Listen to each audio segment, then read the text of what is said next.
Dicen que la mente humana no está preparada para el silencio absoluto.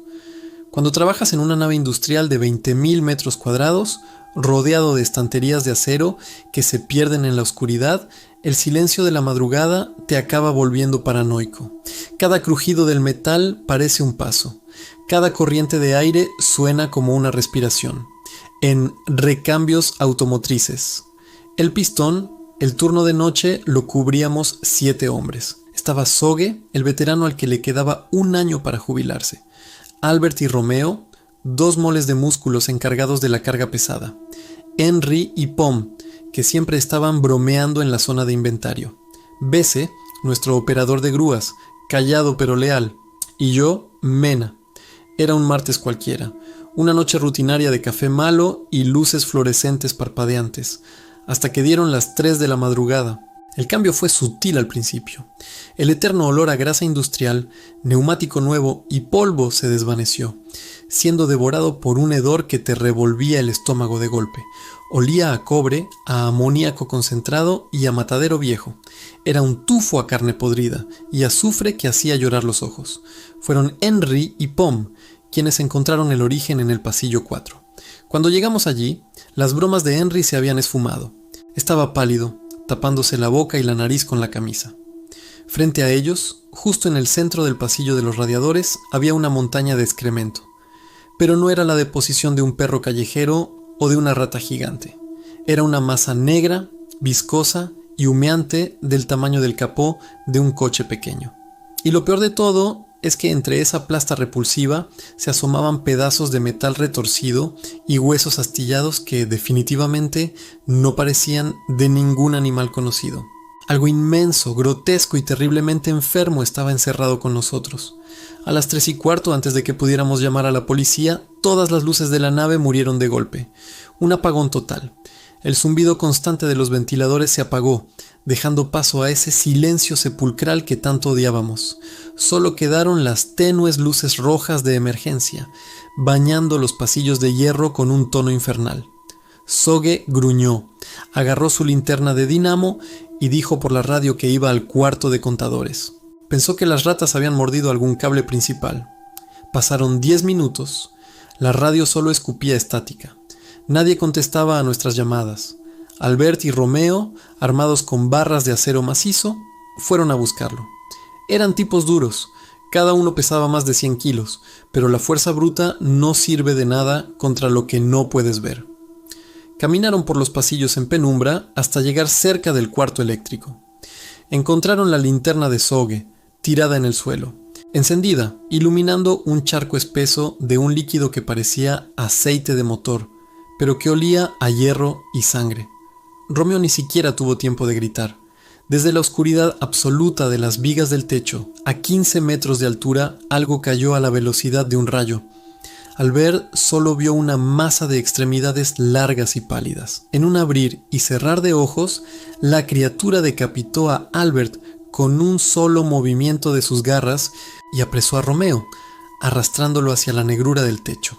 El sonido de sus huesos rompiéndose resonó por todo el almacén, seguido de un crujido húmedo que nos paralizó el corazón a los que escuchábamos desde la cabina de control. Estábamos acorralados. Sin energía, las persianas de acero de los muelles de carga se habían bloqueado. No había salida. Estábamos en una jaula enorme y el cazador estaba suelto. Henry lloraba en silencio. Pom temblaba incontrolablemente. Yo sabía que si nos quedábamos escondidos en la cabina, esa cosa nos olería y nos cazaría uno a uno. Teníamos que aplastarlo. Ideamos un plan desesperado en el muelle de carga principal. Había un bloque de motor V8 de camión, una mole de acero macizo de 600 kilos, suspendido a 10 metros de altura por una grúa industrial de cadenas. Bese, temblando pero decidido, trepó por las estanterías en la oscuridad hasta llegar a la cabina de la grúa. Su única misión era encender una sierra radial portátil y cortar el cable de acero cuando la bestia estuviera exactamente debajo. Henry, Pom y yo seríamos el cebo. Nos empapamos la ropa y la cara con líquido de frenos y anticongelante. Nos quemaba la piel y nos cegaba, pero era la única forma de enmascarar el olor de nuestro sudor frío y nuestro miedo. Esperamos debajo de esa guillotina improvisada durante 20 minutos que parecieron siglos. Y entonces apareció. No bajó del techo, salió reptando de entre las sombras de los palés. No era un animal, era un error de la naturaleza, una abominación. Parecía un humanoide despellejado, de casi 3 metros de alto, pero su carne pálida y translúcida estaba fusionada con el propio almacén. Tenía bujías, cables y trozos de chatarra incrustados en sus músculos venosos. No tenía ojos, solo una cabeza lisa que terminaba en una mandíbula que se abría de par en par, llena de dientes que parecían cuchillas industriales, babeando ese líquido corrosivo y negro. El pánico rompió nuestro plan. Pom no lo soportó, dio media vuelta y corrió. Ese movimiento fue su sentencia de muerte. La criatura cubrió la distancia de un solo salto. Cayó sobre Pom, triturándole la columna contra el cemento. Henry soltó un alarido de terror y le arrojó una caja de herramientas pesada, pero la bestia simplemente se giró, lo agarró por el torso con sus garras metálicas, partió por la mitad con un sonido espantoso. La sangre salpicó las estanterías hasta lo más alto. Ya solo quedaba yo en el suelo. La adrenalina ahogó mi terror y lo convirtió en una rabia ciega. Corrí y me paré justo en el centro de la zona de impacto, exactamente bajo las toneladas de acero colgante. «¡Ven aquí, monstruo!», le grité escupiendo anticongelante. La bestia giró su cabeza ciega hacia mí y me embistió como un tren descarrilado. Intenté esquivarlo, pero era demasiado rápido. Sentí un impacto brutal y un frío repentino en el cuerpo. Sus garras me abrieron el torso desde el hombro izquierdo hasta el estómago, rasgando carne y músculo. Caí de espaldas, golpeando el cemento helado, ahogándome en mi propia sangre. El monstruo se alzó sobre mí. Pude ver el interior de su garganta, un abismo de carne y metal oxidado, bajando hacia mí para arrancarme la cabeza. Arriba, en la penumbra, Bese estaba paralizado por el terror. «¡Córtalo, Bese, ahora!», grité con el último aliento que me quedaba en los pulmones. El sonido estridente de la sierra radial rompió la noche. Las chispas llovieron desde el techo como fuegos artificiales. El cable de acero trenzado se dio con un chasquido violento. 600 kilos de hierro cayeron a plomo. El impacto hizo temblar los cimientos del edificio entero.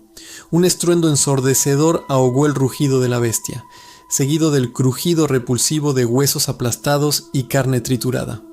Después de eso, solo quedó el silencio. Debajo del motor de camión solo había una mancha humeante y negra. La criatura estaba muerta. Cuando la policía logró forzar las persianas a la mañana siguiente, el olor los hizo retroceder a la calle. Nos encontraron a los únicos 2 sobrevivientes. Bese estaba acurrucado en lo alto de la estantería, abrazado a la sierra, con la mirada vacía y completamente mudo. A mí me salvaron de milagro tras 14 horas de cirugía. Los médicos aún nos explican cómo no me desangré en ese suelo frío. En las noticias locales dijeron que fue una tragedia lamentable, una explosión de gas y un accidente trágico con la maquinaria pesada. Las autoridades limpiaron el lugar esa misma tarde. Las familias de mis compañeros recibieron cuantiosas indemnizaciones de la empresa a cambio de su silencio. Todo quedó tapado, pero Beth y yo sabemos la verdad. Sabemos qué es lo que rasparon de ese suelo. Por eso te digo esto.